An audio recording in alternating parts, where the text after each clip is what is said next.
In 2010, 22 men sat in a room and voted on who would host the 2022 World Cup. The United States had the best stadiums, the most money, the biggest soccer TV audience on the planet. They lost to Qatar, a country roughly the size of Connecticut, with summer temperatures that hit 120 degrees, where outdoor soccer in June would literally kill players. The world went, "What?" And then the documents started leaking. Turns out those 22 men didn't just vote. They were paid. This is the story of how the organization that runs the most watched sporting event on Earth was secretly a $150 million bribery operation, and how they got away with it for over 2 decades. But here's the part I want you to stay for. Because at the end of this video, I'm going to show you something that happened this week right now, as the 2026 World Cup kicks off across America, that proves nothing has actually changed. Here's what we're covering today. First, exactly how FIFA turned their voting system into a cash machine. Because once you see the mechanics of it, you'll realize this wasn't an accident. It was by design. Second, the one man who nearly destroyed all of it from the inside. A guy with a cat apartment in Trump Tower and 0 tax returns since 1999. Third, how an investigation that started in Brooklyn managed to arrest the most powerful men in soccer in their hotel bathrobes in Zurich. And finally, the twist that nobody's talking about. Something that happened just days before the 2026 World Cup opened. That tells you exactly where FIFA is in 2026. Stay for that last part. I promise it'll make your jaw drop. Let's go. To understand the FIFA corruption scandal, you need to understand one rule. FIFA has over 200 member countries, and every single one of them, from Brazil with 200 million fans to a tiny island nation with 50,000 people, gets exactly one vote. One country, one vote. Equal weight across the board. On paper, that sounds fair. In practice, it created the perfect marketplace for bribery. Think about it. If you control the vote of a small, cash-strapped Caribbean federation, and someone with billions at stake needs that vote, your one little ballot is suddenly worth a lot of money. FIFA officials figured this out fast. Starting in the late 1980s and accelerating through the 1990s, bribes became the unofficial currency of every major FIFA decision. Not just World Cup hosting rights, broadcasting deals, sponsorship contracts, presidential elections, everything.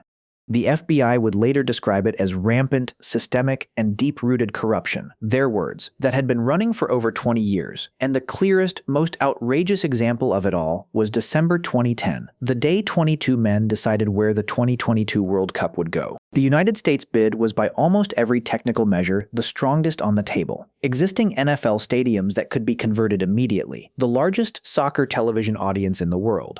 A country that had already successfully hosted the World Cup in 1994 and filled stadiums to capacity. Qatar's bid had a lot of promises about air conditioning. FIFA announced Qatar. The backlash was instant and worldwide. Then the Sunday Times published leaked documents. A former FIFA vice president had received over $1 million from a company connected to Qatar's bid. Shortly after Qatar won, FIFA hired a former U.S. federal prosecutor named Michael Garcia to investigate. He spent 2 full years on it. He produced a 350-page report.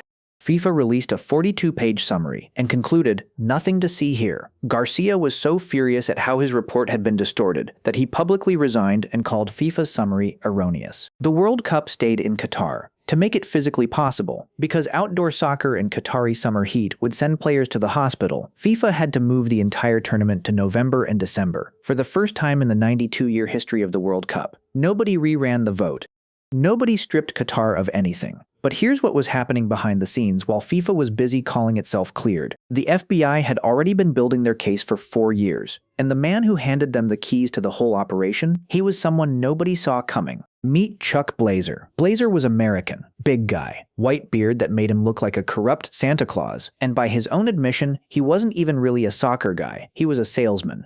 In the 1990s, he became General Secretary of CONCACAF, the federation that governs soccer across North America, Central America, and the Caribbean. And Blazer immediately understood something that most people on the outside couldn't see. In FIFA's world, small countries were gold. A tiny Caribbean nation with barely any soccer infrastructure had the same vote as Germany, the same vote as Brazil. And if you could build relationships with enough of those small federations, through cash, through trips, through development grants that somehow never got audited, you could essentially buy influence over an enormous block of votes. Blazer did exactly that, for nearly 20 years. And while he was doing it, he was living a life that would embarrass a Bond villain. He kept 2 apartments in Trump Tower in New York, one for himself, and one right next door just for his cats. He flew private jets. He billed FIFA and CONCACAF for millions in personal expenses. He admitted under oath that he had taken bribes connected to the 1998 World Cup. The 2010 World Cup, 5 separate Gold Cup tournaments, 10 criminal counts total, racketeering, money laundering, tax evasion. And nobody stopped him. For 20 years, nobody in FIFA even looked too closely, because the people who could have stopped him were doing the same thing. Chuck Blazer wasn't an outlier in this system. He was the system. Now here's the part that should make you genuinely uneasy. Chuck Blazer wasn't caught because someone was watching FIFA. He wasn't caught because a journalist exposed him, or because a whistleblower came forward, or because FIFA cleaned house. He was caught because he hadn't filed a tax return since 1999. The IRS came knocking in 2011. And when they pulled at that one thread, a decade of missing tax filings, the entire machine started to unravel. But here's the question I want you to sit with for a second. If Chuck Blazer had just paid his taxes, would any of this have ever come out? Hold that thought, because what the FBI did next is where this story gets genuinely insane. Facing the possibility of 100 years in prison, Chuck Blazer made a deal. He would become an FBI informant, and for years, quietly, secretly, while attending FIFA events and shaking hands with the same people he was betraying, Blazer recorded everything. He wore a wire hidden inside a keychain fob at the 2011 FIFA Congress in Zurich. He sat in the room while other officials discussed bribes in real time, with absolutely no idea they were being recorded. Meanwhile, the FBI and IRS were using a tool that nobody in FIFA had ever thought about: the American banking system. Here's something most people don't know about international bribery. The money has to move somewhere. And an enormous amount of FIFA-related bribe money, payments for broadcasting rights, for World Cup votes, for sponsorship deals, was wired in US dollars, because dollars are the world's default currency for international transfers, which means every single one of those wire transfers technically passed through the United States financial system. And that gave the Department of Justice something nobody expected: jurisdiction, using RICO statutes, the same laws originally built to take down the mafia. Prosecutors in Brooklyn spent years quietly tracing accounts in Switzerland, Panama, and the Cayman Islands. They flipped more witnesses. They built airtight cases. They sealed their indictments. And they picked their moment very carefully. May 27, 2015, the day before FIFA's annual presidential election, the day before Sepp Blatter, the man who had run FIFA for 17 years, was expected to cruise to a 5th term. 6 a.m. Zurich, Switzerland, the Bar au Lac Hotel, one of the most exclusive hotels in Europe, where rooms cost more than most people's monthly rent. Inside, some of the most powerful men in world soccer were asleep. Then there was a knock on the door. Swiss police, acting on a U.S. extradition request, moved floor by floor through the hotel. 7 FIFA officials were arrested in their rooms. Guests in robes were walked through the marble lobby in handcuffs, while hotel staff watched in silence. From Brooklyn, U.S. Attorney General Loretta Lynch announced the charges. 14 people indicted, $150 million in bribes, over 2 decades of wire fraud, racketeering, and money laundering. Bribes tied to World Cup qualifying deals, broadcasting contracts across Latin America, and yes, the bidding process for the 2018 and 2022 World Cups. The world watched in disbelief, and then FIFA did something that told you everything you needed to know about how this organization thinks. The next morning, the morning after 7 of their officials were arrested in their hotel rooms, FIFA held its presidential election anyway. Sepp Blatter stood in front of cameras and said FIFA could fix itself from the inside. He won his 5th term. He lasted 4 days. 4 days later, facing his own separate criminal investigation in Switzerland, Sepp Blatter resigned. The man who had run FIFA for 17 years was done. Not because of a vote, not because the sport turned on him, because of a tax audit that started in Brooklyn. So, what actually changed? Some officials went to prison. Some fought extradition for years. Some are still tangled in legal proceedings today, a decade later. Chuck Blazer died in 2017, cancer and complications, having paid back less than $2 million of the tens of millions he stole. And Qatar 2022, it went ahead, on schedule, in November, in stadiums that Qatar's own organizing committee admitted were built at a cost of between 400 and 500 migrant worker lives. That's a direct quote from Qatar's World Cup chief in an interview. 400 to 500 people.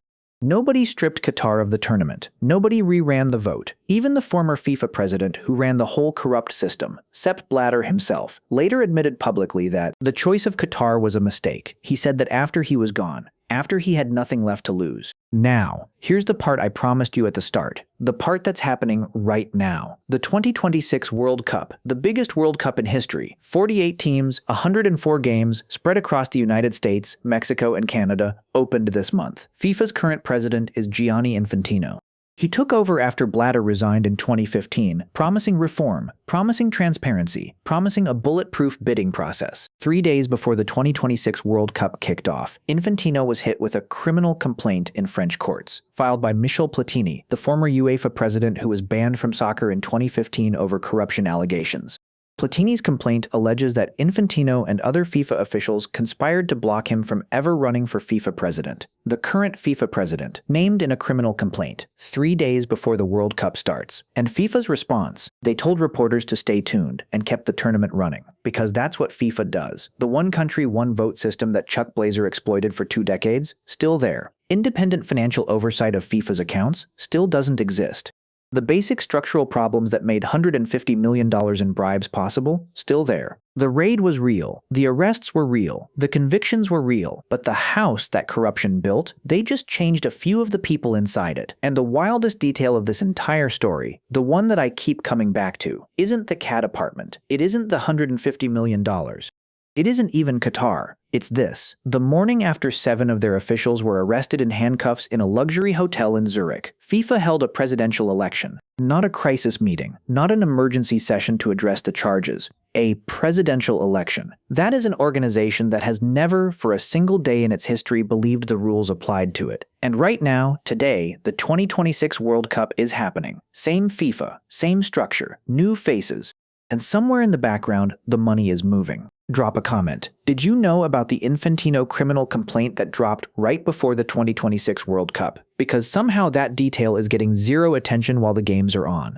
If you want to understand how the 2026 World Cup host decision was actually made and what happened in that bidding process, that video is right here. See you in the next video.